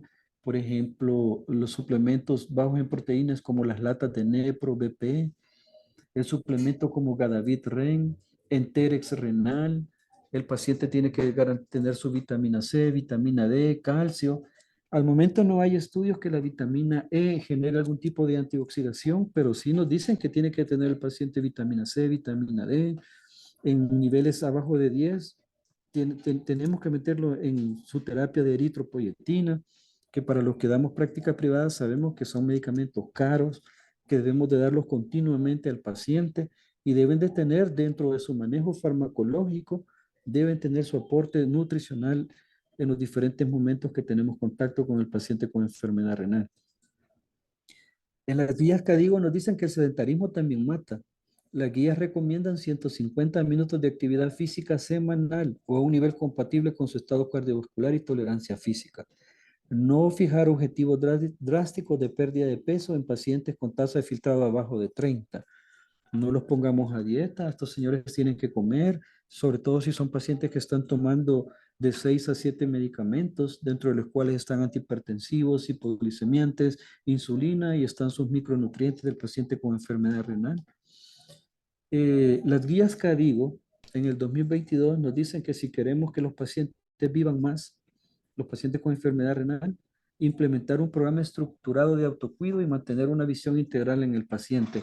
Es decir, que pedirle a los médicos de atención primaria que no nos inventemos los datos a la hora de abordar un paciente, nos paremos a tomar la presión arterial por nosotros, revisémonos la piel, ocultémoslos, midámosles la piel, midémosle los pies, revisamos si no tienen úlceras, veamos qué está comiendo, revisemos cómo están sus vacunas, revisemos si tienen salud mental en su comunidad, en su casa, porque la enfermedad renal se puede detener si se descubre a tiempo. Y finalmente quiero decir cuál es el papel que tiene el médico de atención primaria en el paciente renal. Es un papel bien delicado y los que nos hemos metido a ser médicos de atención primaria, sabemos que tenemos un compromiso serio, que no podemos inventar datos, tenemos que garantizar no solo calidad al paciente, sino también calidez. Porque nosotros tenemos que identificar a la población en riesgo de desarrollar enfermedad renal. Para esto se necesita una actualización continua del médico de atención primaria. Me llenaba de tristeza el año pasado que le preguntaba a un colega que se había revisado las guías CADIGO. Me decía que no sabía qué era. Pero, ¿y entonces cómo vamos a poder? Los lineamientos se dan y la actualización de los lineamientos son cada cierto tiempo a nivel institucional, pero nuestra actualización como médicos de atención primaria es de todos los días. Prescribir fármacos conociendo la tasa de filtrado glomerular de cada paciente. No podemos prescribir acetaminofén a dosis combo en pacientes con tasa de filtrado glomerular abajo de 30 ml en minutos. Todos en las unidades comunitarias debemos de tener un adecuado y aterrizado programa para el manejo de enfermedad crónica que contemple control de la presión arterial, un sencillo análisis de sangre, creatinina, estimación de la tasa de filtrado glomerular anual y un análisis de proteinuria en una muestra simple de orina. Identificar a aquellos pacientes que ameriten evaluación y seguimiento por nefrólogo, un seguimiento comunitario real y empoderado, de ir a visitar a las personas a su casa para preguntarles por qué ya no llegaron. Tratarlos de la manera más digna posible a la hora de tenerlos en nuestros establecimientos, que aunque llenos, demandantes, no debemos de perder la visión, por lo cual es nuestra razón de ser. Incluir a enfermería, salud comunitaria y otros actores dentro de la comunidad como las municipalidades, que las municipalidades tienen contratadas personas para terapia física, decirles que nos apoyen en la identificación, tratamiento, educación de las personas con enfermedad renal crónica. El diagnóstico y manejo precoz de la enfermedad crónica y sus complicaciones, ralentizar la progresión de la enfermedad, tratar adecuadamente las condiciones comórbidas y suavizar la transición a una terapia sustitutiva, además de reducir los costos al sistema. Tomar conciencia a la hora de evaluar a un paciente con enfermedad renal crónica, un examen físico real, toma de presión arterial, revisar atenciones previas, revisar actualización de exámenes anuales, calcular la tasa de filtrado, calcular el riesgo cardiovascular, plan terapéutico según lineamiento, seguimiento comprometido con miras a retrasar la progresión de la enfermedad. A veces tenemos pacientes con estadio 3A que hasta 5 o 7 años no progresa la enfermedad real. Pero sí, detrás de ellos no solo basta tener un médico de atención primaria incapacitado, sino debemos de tener a la comunidad misma, los otros compañeros de salud que conforman las unidades comunitarias para poder ralentizar esta epidemia. Les agradezco los comentarios que han hecho esta tarde, realmente es un tema muy bonito. Es triste venirme a parar aquí, estamos con una epidemia como región, como ya vimos, y pienso que solo trabajar de una manera real, estar conscientes que Dios no quiera nos puede llegar incluso a nosotros mismos esta epidemia en la cual estamos viviendo y solo teniendo la enfermedad vamos nosotros a sentir lo que es estar en esos pies. Vamos a leer quizás las preguntas. Lili Castillo nos dice muy importante conocer esta información, más cuando tenemos en casa un paciente con signos renales. ¿Dónde están los comentarios? Aquí creo, ¿verdad? En el chat. Ah, quizá ya lo vi. A ver, Ujú. Solo eso, ¿verdad? no, tenemos... De Borja nos dice, doctor, entré un poco tarde. Mencionó los suplementos para ERC. Sí, mencionamos los suplementos, pero aparte de los suplementos, cada médico debe de decidir qué suplemento le va a dar al paciente en base a tasas de filtrado glomerular, según los niveles eh, de hemoglobina que el paciente tiene, según su último nivel de creatinina, su último nivel de albúmina en orina. De eso depende, ya que no existen en el paciente con daño renal recetas de cocina, que todos le vamos a dar lo mismo. Cada paciente según sus niveles de potasio va a tener que recibir los suplementos. Los suplementos están y como verán, algunos son bajos en proteína y sí han demostrado que ayudan a mejorar el sistema inmunológico de estos pacientes. Ujú. Gracias, doctor. Denis Alfaro pregunta, ¿cuánto tiempo debería durar el tratamiento con estatinas?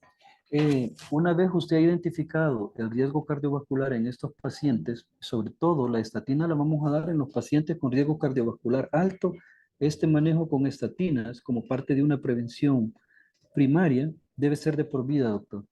Es un tratamiento de por vida en las estatinas. No podemos suspenderla. Por lo que podemos hacer es disminuir la dosis, porque el lineamiento nos dice que si encontramos el paciente con enfermedad renal crónica y riesgo cardiovascular alto, más dislipidemia, podemos comenzar a dosis de 40 miligramos. Pero si solo tiene riesgo cardiovascular alto y lípidos normales, podemos comenzar a 10 miligramos. Es de por vida el manejo. Gracias, doctor.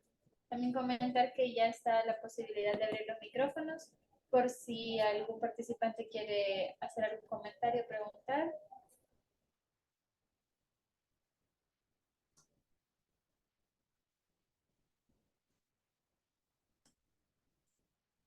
Preguntan por la grabación, comentarles que va a quedar disponible a partir de la otra semana en el canal de formación y desarrollo del talento humano del Ministerio de Salud. Bueno, muchas gracias.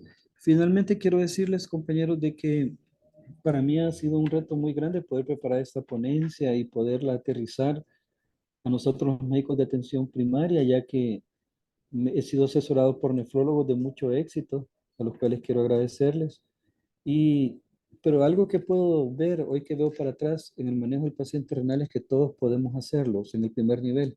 Media vez tengamos a la mano los lineamientos, nos estemos actualizando y sobre todo tengamos esa vocación de servirle al pueblo con enfermedad renal, podemos hacerlo, podemos darle el seguimiento y aunque vengan supervisiones, no vamos a ser cuestionados de manejo porque si lo hacemos en base a un lineamiento, en base a nuestro conocimiento, y nuestro deseo, podemos garantizar que este manejo real, ya que como dijo la Sociedad de Nefrología Nacional, el 14 es en la mayor carga la tenemos nosotros, los médicos de atención primaria, que es donde el paciente consulta.